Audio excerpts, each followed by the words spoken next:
Good morning. और जी सभी भाई बहनों को मेरा सुबह सुबह का राम राम जी। ओम शांति। कैसे हो आप सब? आशा करते हैं आप सभी अच्छे होंगे, स्वस्थ होंगे, मज़े में होंगे जी। और स्वागत है जी आप सभी का एक बार फिर से एक और नए व्लॉग में। और जब भी टाइम 4:15 हो गई है और मैं उठ गई हूँ, चुपके चुपके से बाहर निकल के आई हूँ, कहीं मेरी वजह से किसी की आंख ना खुल जाए, क्योंकि सभी सो रहे हैं। इस वजह से मैंने बल्ब भी नहीं जगाया है। तो बस उठते ही मैंने बाहर आके गेट खोल दिए है। सबसे पहले मैं गेट को ही खोलती हूँ और देखती हूँ बाहर आके कैसा मौसम है, कैसा नज़ारा है। बिल्कुल शांत वातावरण है और ठंडी ठंडी हवा चल रही है। बिल्कुल ठंडा मौसम है। कहने से ना जैसे बारिश हुई ना तो ठंडा मौसम ही चल रहा है। सुबह सुबह बहुत ज़्यादा ठंड लगती है जब बाहर निकलते हैं तो। और हमारी गली में सभी उठ जाते हैं, क्योंकि सभी के घरों में भैंस है, भैंसों काम करते हैं सुबह के टाइम। अपना ब्रश वगैरह कर लिया है, मुंह हाथ पर धो के चलते हैं रसोई में। तो सबसे पहले तो पानी गर्म करेंगे, पानी पियेंगे, उसके बाद देखते हैं क्या करेंगे। और आज का वीडियो बहुत ही प्यारा है, बहुत ही इंटरेस्टिंग है, तो बने रहिए आप लास्ट तक, आपको अच्छा ज़रूर लगेगा। तो जी पहले तो मैं यहाँ पर ना आपके साथ ना एक टिप शेयर करूँगी जो कि बहुत ही फ़ायदेमंद है और बहुत ही हेल्दी है और यूज़फुल भी है। तो जैसे ना मुझे 3-4 दिन हो गए हैं उसको अपना रही हूँ मैं इस टिप्स को और ले रही हूँ। तो मुझे 19-20 का उसका फ़ायदा मिल रहा है। वो है भाई, मैंने ना रात के समय 2 चम्मच जीरे की 1 गिलास पानी में इसको भिगो के रख दिया था। तो 1 चम्मच मेरे लिए है, 1 चम्मच इनके लिए है। तो अभी इसमें ना 1 गिलास पानी का और डाल के इसको उबालूंगी, जैसे हम चाय को उबालते हैं। और इसको जैसे छान के और फिर पीनी है घूट घूट भर के, सिप सिप करके। तो देखिए यहाँ पर ना कितना इसका रंग भी चेंज हो गया है इस पानी का। तो ये ना रात को ही भिगोनी पड़ती है। ऐसे 1 गिलास पानी में 1 चम्मच जीरे की, अगर 2 गिलास ले रहे हो तो पानी की तो 2 चम्मच जीरे की। तो यहाँ पर मैंने 1 गिलास पानी का और डाल दिया है इसमें, तो 2 गिलास पानी के हैं और 2 चम्मच जीरे की हैं। इसको अच्छे से उबाल लेंगे और छान के फिर इसको पियेंगे। तो जी ये बहुत ही ज़्यादा यूज़फुल है। जैसे ना हम हाउस वाइफ होते हैं, घर के काम के साथ ना हम अपने ऊपर बिल्कुल भी ध्यान नहीं दे पाते हैं। तो इससे हमारा शरीर भी थोड़ा भारी हो जाता है और पेट भी बाहर निकलने लग जाता है, जैसा कि मेरा बाहर निकला हुआ है। और इस वजह से मैं सुबह के टाइम एक्सरसाइज भी करती हूँ और शाम के टाइम भी कर लेती हूँ जब मुझे टाइम मिलता है। तो थोड़ा बहुत ना अपने ऊपर भी ध्यान देने की बहुत ज़्यादा ज़रूरत है हमें। तो इस वजह से ना मैं जीरा का ही यूज़ कर रही हूँ कई दिन से और इसके फ़ायदे मुझे मिल रहे हैं। और जब तक हमारा पानी उबलेगा तब तक मैं यहाँ पर आ गई थी बाहर गेट पे पानी डालने के लिए। और बाहर ना पानी छिड़क दूँगी ताकि जब मैं झाड़ू लगाऊँ ना तो ये धूल सी ना उड़े।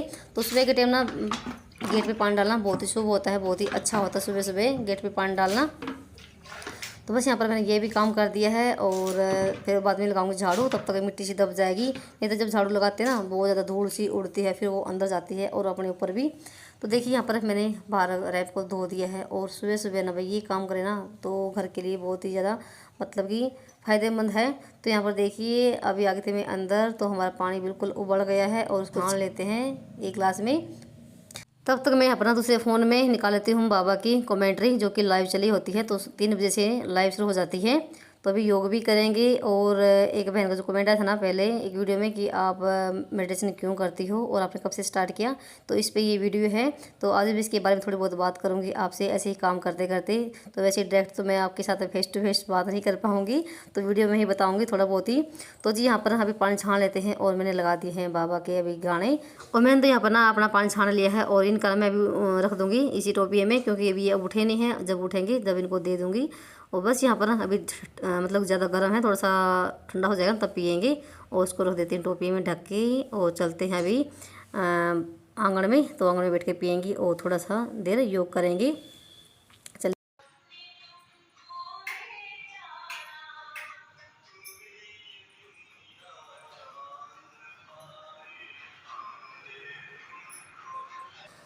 चलिए फिर अभी कर लेते हैं थोड़ी देर योग बैठ के 15-20 मिनट जितना भी टाइम मिलता है। और ये वीडियो इसी पे ही है। एक बहन का कमेंट आया था ना कई दिन पहले कि आप मेडिटेशन क्यों करती हो और आपने कब से स्टार्ट किया, इस पे वीडियो बनाइए। तो ये इसी पे वीडियो है। जितना मुझसे हो पाएगा, जितना मैं समझा पाऊँगी आपको उतना देखती हूँ मैं आपको अच्छे से समझा पाती हूँ या नहीं समझा पाती हूँ। तो जी मेडिटेशन और योग सिर्फ ये एक ही होते हैं। मेडिटेशन इंग्लिश का शब्द है और योग हिंदी का शब्द है। तो योग भी बोल देते हैं और मेडिसिन भी बोल देते हैं। तो जी यहाँ पर अभी आप भी बात करेंगे कि मैंने कब से स्टार्ट किया। तो मेरी शुरुआत हुई थी 2018 से। तो मैं 2018 में ज्ञान में आ गई थी। तो मैं जाती हूँ ओम शांति में। ये नाम तो सभी ने सुना ही होगा, ओम शांति ब्रह्म कुमारी ईश्वरीय विश्वविद्यालय, ये भी सुना होगा आपने। तो मैं भाई इससे जुड़ी हुई हूँ और मैं तो 2018 में ज्ञान में आ गई थी। और जैसे मेरे से पहले मेरे हस्बैंड भी ज्ञान में चले हुए हैं, 2005 से चले हुए हैं ये। और हमारे घर में पहले से लाइन बनी हुई है इस चीज़ की। तो सभी जाते हैं ओम शांति में और क्लास करते हैं, मुरली सुनते हैं, बाबा को याद करते हैं।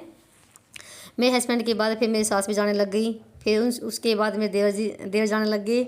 तो फिर मेरा नंबर आया 2018 में।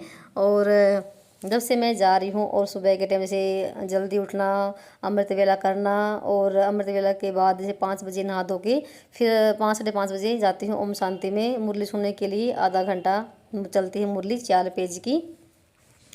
तो भाई ये है मेरा रूटीन सुबह सुबह सुबह का। अगर सुबह नहीं टाइम मिल पाता तो मैं शाम के टाइम जाती हूँ। अगर शाम को नहीं टाइम मिल पाता है तो मैं जैसे दिन में भी चल जाती हूँ काम वगैरह अपने करने के बाद, क्योंकि जो सेंटर है ना हमारे घर के पास में ही है। और जो संस्थान है ये ओम शांति वाली, ब्रह्म कुमारी वाली, ये 140 देशों में फैली हुई है।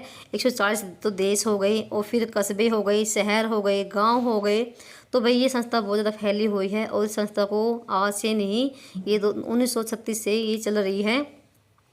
90 साल के आसपास हो गए हैं इस संस्था को चली हुई। और ये कार्य कर रही है, भगवान का कार्य कर रही है ये, शिव बाबा का, शिव परमात्मा का। तो उनका ज्ञान दे रही है, आत्मा और परमात्मा के बारे में ज्ञान देते हैं। और बहुत ही अच्छा लगता है। अगर आपके आसपास में कोई सेंटर है या पाठशाला है तो वहाँ पर जाइए, और बहुत ही अच्छी तरीके से ये गाइड करती हैं ये दीदियाँ जो होती हैं। इनसे बातें करते करते ही पता नहीं ऐसा अटैचमेंट हो जाता है, पता नहीं ऐसा लगता है कि सच में कोई मतलब कि ऊपर से कोई बातें कर, क्योंकि इतनी प्यार से बातें करते हैं ये, बहुत ही अच्छी तरह से गाइड करती हैं। तो जी योग क्या होता है? योग होता है जैसे सबसे पहले तो ना जब हम योग में बैठते हैं ना, तो अपने आप को ना आत्मा समझ उस परमात्मा को याद करना होता है। तो हमारी जो आत्मा है ना बिल्कुल बिंदु समान है, बिल्कुल जो बिंदु होते हैं ना उसके समान है। और उसमें टिक के बिल्कुल शांति से और उस परमात्मा को याद करना होता है। जैसी हमारी आत्मा है ना ज्योति बिंदु, ऐसा ही हमारा परमात्मा है बिल्कुल ज्योति बिंदु। उसको ना कोई नहीं देख सकता, इन आँखों से तो देख नहीं सकता, मन की आँखों से देख सकता है। तो जी अपने आप को ना बिल्कुल शांति से, बिल्कुल मतलब कि जो हमारी दुनियादारी है ना इससे दूर होके बिल्कुल शांति से बैठ के और फिर उस परमात्मा को याद करना पड़ता है। और योग में ये नहीं कि हम योग में बैठ गए हमारा योग लग गया, ऐसा नहीं है। क्योंकि हमारे मन में ना इतना उथल पुथल मस्ती ना, बस क्या ही कहें। तो बहुत ही मुश्किल होता है शुरू शुरू में तो। और जब ना जैसे आदत से पड़ जाती है ना, फिर धीरे धीरे जैसे आपने आधा घंटा योग कर लिया, फिर आपने 1 घंटा योग कर लिया। 1 घंटा में क्या पता आपका योग ना 15 मिनट लगे, 15 मिनट भी नहीं, क्या पता 5 मिनट लगे, और 5 मिनट भी नहीं लग पाया तो क्या पता 2 मिनट लगे। तो ऐसा होता है, ये नहीं कि हम घंटा भर बैठ गए योग में और हमारा योग लग गया, ऐसा नहीं होता। वो जब आपको अनुभव होगा ना उस योग का, वो तो सिर्फ 2 मिनट योग लगेगा आपका। और उस योग में ना 2 मिनट आपका योग लगेगा ना, तो उसमें इतनी खुशी का अनुभव होगा ना, इतनी शांति का अनुभव होगा ना, आपने विश्वास नहीं करोगे, इतनी खुशी होती है ना भाई। जैसे ना हम अपने मायके जाते हैं ना और वो अपने माँ बाप को देख के हमारी खुशी के आंसू निकल आते हैं, उनको रोने लग जाते हैं देख के। तो वही फीलिंग आती है जब हमारा योग लगता है ना, हम उस परमात्मा को फील करते हैं, मतलब अनुभव करते हैं, वही फीलिंग आती है भाई उस टाइम। तो उसको बोलते हैं हमारा योग लग गया है। तो सिर्फ ना क्या पता 2 सेकंड लगे हमारा योग, और 2 सेकंड कितनी खुशी होती है ना जब हमारा योग लगता है भाई। मैंने अनुभव किया है, सच्ची बता रही हूँ मैं, आपको विश्वास नहीं होगा। अब तो जैसे थोड़ा बहुत ना मेरा जाना कम हो गया ओम शांति में, थोड़ा टाइम नहीं मिल पाता है। जब भी मुझे टाइम मिलता है, और मुरली मैं हमेशा सुनती हूँ, डेली ही फ़ोन में सुनूँ या मैं जाके सेंटर में सुन के आती हूँ। तो हमारे ना पर घर के पास में ही बिल्कुल 2 मिनट लगती है। और मेरे साथ साथ में मेरे बच्चे भी जाते हैं ओम शांति में, केशव भी और श्लोक भी। तो ये भी मुरली सुनते हैं और इनको पता है कि आत्मा क्या है और परमात्मा क्या है, कौन भगवान है कौन देवता है, इनको इस बात का पता है। मुझे तो भाई अब इस उम्र में आगे पता चला है, 30-35 साल की उम्र में आगे। और मेरे बच्चों को तो अभी से पता चला गया है, क्योंकि ना मेरे मायके में भी कोई ज्ञान में नहीं चला हुआ है, यहीं पर आके हमें मैंने पता चला है इन बातों का भी। और मैं ना बहुत ही भाग्यशाली हूँ कि मेरी शादी इस गांव में हुई, इस घर में हुई, जहाँ पर मुझे कोई रोक टोक नहीं है। मैं कहीं भी जाऊँ, ओम शांति में जाऊँ, किसी टाइम भी जाऊँ, कभी जाके बाबा को याद कर लूँ, सेंटर पे जाके कोई रोक टोक नहीं है। क्योंकि ना बहुत सारे घर ऐसे हैं जो कि बहनों को ना जाने भी देते हैं सेंटरों पे, और मुरली सुनने के लिए या बाबा को याद करने के लिए उन पर रोक टोक लगाते हैं। पर ऐसा मेरे घर में नहीं है। मेरे घर में मेरे हस्बैंड भी बहुत ही अच्छे हैं, जो कि ज्ञान में चले हुए हैं। तो मुझे पहले ये बताया करते थे जब मेरी शादी हुई थी शुरू शुरू में, या ऐसी बात बताते थे बाबा के बारे में। तो मुझे ना पल्ले कुछ नहीं पड़ता था, पर अच्छा जरूर लगता था। तो मुझे ये घंटों घंटों तक ना ज्ञान देते थे। तो फिर जब मैं जाने जाना मैंने शुरू किया, धीरे धीरे से मुरली सुनने लग गई तो मुझे मतलब ये अच्छा लगने लग गया और सारी बातें समझ में आने लगी मुरली के ज़रिए। और जब ना सेंटर पे जाते हैं ना, शुरू में जो भी नए नए भाई बहन जाते हैं तो पहले तो दीदी है ना 7 दिन का कोर्स करवाती हैं, तब जाके जो चलती है ना मुरली सुबह शाम, तब जाके समझ में आती है। तो पहले तो 7 दिन का कोर्स करें और फिर अगर आपके पास सेंटर हैं तो वे डेली जाइए और उनसे बातें करिए। फ़ोन में भी हैं, अभी फ़ोन में भी सारी बातें पड़ी हैं, यूट्यूब पे भरा पड़ा है, यूट्यूब पे इन चीज़ों का आप देख सकते हैं, सर्च करिए ब्रह्म कुमारियों के बारे में, ओम शांति के बारे में। और इसका मुख्यालय है माउंट आबू में, जो कि मैं माउंट आबू गए थे हम चारों 2022 में, हम माउंट आबू भी जाके आ गए हैं। और उससे पहले मेरे हस्बैंड भी 2006 में गए थे माउंट आबू और 2009 में गए थे। मेरी सास भी गई है माउंट आबू 2 बार, 2 बार मेरे देवर भी गए हैं और एक बार हम गए थे, हम चारों 2022 में। और अब देखते हैं बाबा कब बुलाएगा। मन तो बहुत है भाई, वहाँ पर जाने के बाद तो ना इतना अच्छा अनुभव होता ना भाई, क्या ही कहें। जो भी भाई बहन माउंट आबू गए होंगे ना उनको पता है भाई, उस बात का कहने की ज़रूरत ही नहीं है। और अपनी आत्मा को ना रिफ्रेश करने का ना भाई बहुत ही अच्छा, मतलब कि ये टाइम चल रहा है तो भाई जितना हो सके आप योग लगाइए, मेडिटेशन करिए, क्योंकि ना आजकल हम इतने बिजी हो गए ना, अपने लिए तो टाइम ही नहीं है, सच्ची बताएं भाई। और अगर आपके आसपास में ना सेंटर हो ना तो भाई आप जाइए, उनसे संपर्क करिए, मुरली सुनिए, साधना का कोर्स करिए। अगर हो सके तो माउंट आबू भी जरूर जाके देखिए। इन तो माउंट आबू भी ना इन दीदी के साथ ही जाना पड़ता है, हमें ऐसे नहीं जा सकते हम माउंट आबू में। और जितने भी यहाँ पर जितने भी देशों में ना ये सेंटर खुले हुए ना, उनका मुख्यालय माउंट आबू में ही है ब्रह्म कुमारियों का। तो बहुत ही बड़ा है भाई, वहाँ पर भी जरूर जाके देखना। और अपनी आत्मा को रिफ्रेश करने का ना बहुत ही अच्छा साधन है भाई, क्योंकि ना हम आजकल इतने बिजी हो गए हैं अपनी लाइफ में, अपने लिए तो टाइम ही नहीं है। कहाँ तो योग गया, कहाँ मेडिटेशन, कुछ भी नहीं हम कर पाते हैं। अगर आपके पास ना योग करने का टाइम नहीं ना तो आप कर्म योग भी कर सकते हैं, जो कि हम काम करते हुए कर सकते हैं। आप कोई भी काम करिए दिन भर में तो बस उस परमात्मा की याद में करिए, उसमें टिक के काम करिए बिल्कुल शांति से। पर ये करना बहुत ज़्यादा मुश्किल है, पर हम हाउस वाइफ है ना ये कर सकती हैं भाई काम करते हुए। और जब भी खाना बनाएं बाबा की याद में बनाएं, खाना खाएं उसकी याद में खाना खाएं, भोग लगा के खाना। फिर ना इसमें हमें ना खाना पान के ना बहुत ज़्यादा ध्यान रखना पड़ता है। मीट मछली कुछ भी नहीं, यहाँ तक कि लहसुन प्याज भी नहीं खाना होता है। तो बहुत ही शुद्ध सिंपल खाना होता है, क्योंकि ना फिर बाबा का भोग नहीं लगता। और जैसे ना मैंने लहसुन प्याज खाना शुरू कर दिया है, तो आप देखते भी होंगे वीडियो में। तो मैंने 3-4 साल तो बिल्कुल भी नहीं लहसुन प्याज खाया था, और फिर बीच में मेरी ना तबीयत ख़राब हो गई थी बहुत ही ज़्यादा, मेरा यूरिक एसिड बढ़ गया था। और फिर डॉक्टर ने सलाह दी कि लहसुन प्याज खाना शुरू कर दीजिए, नहीं तो आपकी दवाई कभी भी नहीं बंद नहीं होगी। तो फिर मैं बहुत ज़्यादा रोई भी थी भाई, मैंने बाबा से माफ़ी मांगी, बाबा मैं लहसुन प्याज खाना शुरू कर रही हूँ और ये दवाई समझ के खा रही हूँ, कोई शौक में नहीं खा रही हूँ। बहुत ज़्यादा मुझे बहुत ही गंदा लगता है जब मैं लहसुन प्याज बना सब्जी में डालती हूँ, तो फिर क्या करें। और हाँ, मैंने ना एक बात जरूर पक्की कर रखी है, जब से मैं ज्ञान में आई हूँ, जब से मैं बाबा की बच्ची बनी हूँ, तब से मैंने ना एक बात पक्की कर रखी है कि मैं बाहर की चीज़ें कभी नहीं खाऊंगी। क्योंकि ना तो मुझे बाहर की चीज़ें बिल्कुल पसंद है और ना ही मुझे अच्छी लगती हैं, और ना ही मेरे हस्बैंड खाते हैं बाहर की चीज़ें, और ना ही मेरे बच्चे खाते हैं। जब भी मन करता है चटपटा खाने का तो हम घर पे ही बना के खा लेते हैं, जैसा भी मुझे बनाना आता है। तो आप देखते भी होंगे वीडियो में, हमारा खाना बिल्कुल सीधा सिंपल होता है।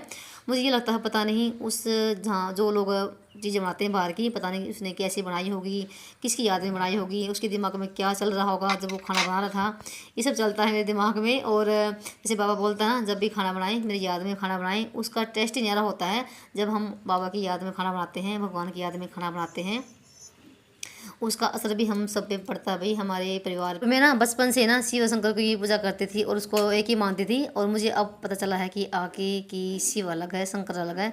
आज भी बहुत सारे लोग ऐसे हैं जो शिव शंकर को एक ही मानते हैं, पर वो एक नहीं है, अलग अलग है। शिव तो वो है हमारा परमात्मा, जिसका शरीर नहीं है, जो अजन्मा है, जिसकी कोई माँ बाप नहीं है। और शिव जिसका शरीर है, जो जटाधारी है, वो शंकर है। जितने भी देव देवता हैं सबके शरीर दिखाते हैं, कपड़े पहने हुए दिखाते हैं। सिर्फ एक है शिवलिंग शिव, इसका शरीर नहीं है, कभी दिखाया कपड़े पहने हुए शंकर को, शिव को। तो वही हमारा परमात्मा है, वही है हमारी आत्माओं का पिता, हम सबका एक ही है।